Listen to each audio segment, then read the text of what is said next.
करेंगे बौद्ध संगीति के बारे में और एक ट्रिक बता दे रहे हैं आज का अशोक, उसको भी याद कर लीजिएगा। तो एकदम आराम से देखिएगा। बौद्ध संगीति देखेंगे, बुद्ध की मृत्यु के बाद 4 बौद्ध संगीतियां हुई थी। ये 4 बौद्ध संगीति में प्रथम देखेंगे कि जो बौद्ध संगीति जो हुई ये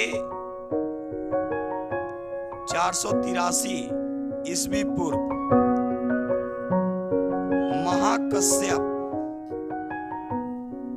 की अध्यक्षता में और अजात शत्रु शासक था। जगह कहां? तो राजगीर, या इसको बोल सकते हैं राजगृह या गिरिब्रज। एक और काफी इंपॉर्टेंट क्वेश्चन है कि प्रथम बौद्ध संगीति में ही सूत पिटक और विनय पिटक की रचना की गई थी। यानी जो हम लोग बौद्ध संगीति देख रहे हैं कि प्रथम बौद्ध संगीति, तो ये 483 ईस्वी पूर्व महाकश्यप की अध्यक्षता में अजात शत्रु शासक था। राजगृह, राजगीर या गिरिब्रज जो जगह है यहीं पर हुआ। इसी प्रथम बौद्ध संगीति में सूत पिटक और विनय पिटक की रचना की गई थी। सूत पिटक और विनय पिटक की रचना जो की गई वो प्रथम बौद्ध संगीति में ही किया गया था। द्वितीय बौद्ध संगीति हम लोग देखेंगे तो द्वितीय बौद्ध संगीति 383 ईस्वी पूर्व यानी बीसी में सभा कामी की अध्यक्षता में, और शासक पूछेगा तो पहले ही बोल चुके हैं कि एक फार्मूला आपको याद रखना है, आज का अशोक, ये फार्मूला है। तो आज से अजात शत्रु, तो का से याद रखिएगा कालाशोक, कालाशोक। जगह कहां है? तो वैशाली, याद रखिएगा। यानी वैशाली में द्वितीय बौद्ध संगीति का आयोजन होता है। अब यहां पर देखेंगे कि आपसे क्या क्या पूछा जा सकता है कि द्वितीय बौद्ध संगीति कब हुआ? तो 383 ईस्वी पूर्व सभा कामी की अध्यक्षता में, शासक कौन था? कालाशोक, और जगह कहां है? वैशाली। उसी तरह तृतीय बौद्ध संगीति के बारे में बात करेंगे तो तृतीय बौद्ध संगीति 251 ईस्वी पूर्व हुआ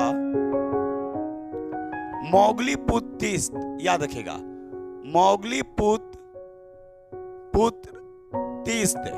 उस समय अध्यक्षता किया, और शासक अगर पूछेगा तो ये है अशोक,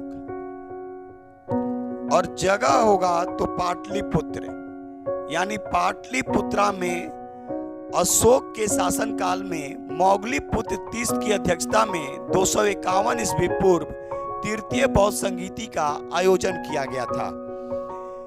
यानी आज का अशोक, अशोक यानी यहां पर देख लीजिए अशोक आ गया। अब चतुर्थ देखेंगे कि चतुर्थ बौद्ध संगीति, तो ये ईस्वी यानी शताब्दी हम कह सकते हैं, ईस्वी शताब्दी में हुआ था।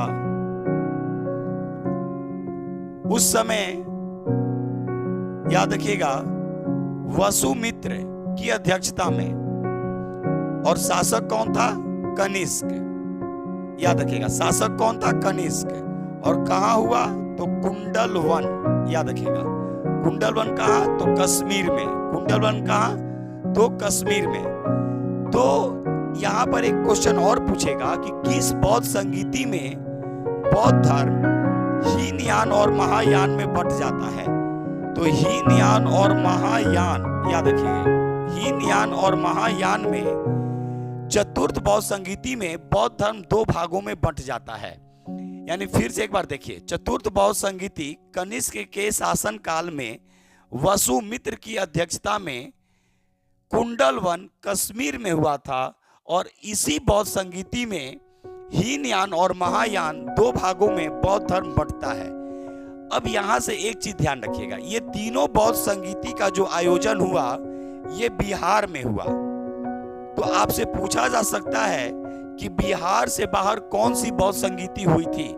तो चतुर्थ बौद्ध संगीति जो हुई ये बिहार से बाहर हुआ था। तो बिहार से बाहर का मतलब क्या हो गया? कश्मीर यानी कुंडलवन में। याद रखिएगा। अब यहाँ पे एक और क्वेश्चन पूछेगा कि चतुर्थ बौद्ध संगीति में उपाध्यक्ष कौन थे? तो उपाध्यक्ष जो थे ये थे अश्वघोष। अश्वघोष। तो आपको ज्यादा दिमाग नहीं लगाना है, ट्रिक के माध्यम से याद रखना है शासक। यानी बौद्ध संगीति में शासक को याद करने का एक बहुत आसान तरीका है आज का अशोक। पढ़ते रहिए, लिखते रहिए, फिर एक नए टॉपिक के साथ बहुत जल्द मिलेंगे। तब तक के लिए अनुमति दीजिए। जय हिंद, जय भारत, भारत माता की जय।